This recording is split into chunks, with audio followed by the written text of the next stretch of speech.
લોકમત ન્યૂઝમાં આપનું સ્વાગત છે। વિશ્વવિખ્યાત મહારાજા સયાજીરાવ યુનિવર્સિટીમાં સુરક્ષા વ્યવસ્થાને લઈને ફરી એકવાર સવાલો ઊભા થયા છે।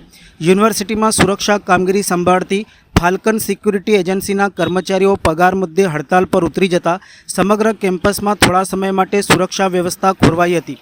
મળતી માહિતી મુજબ સિક્યુરિટી કર્મચારીઓને લાંબા સમયથી સમયસર પગાર મળતો ન હોવાના કારણે તેઓમાં ભારે અસંતોષ હતો।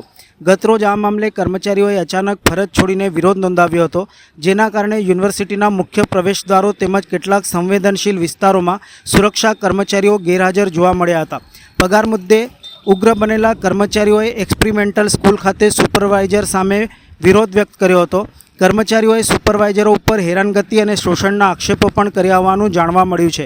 બાદમાં રાત્રિના આશરે 8 વાગે કર્મચારીઓને પગાર ચૂકવવામાં આવતા મામલો હાલ પૂરતો શાંત પડ્યો હતો।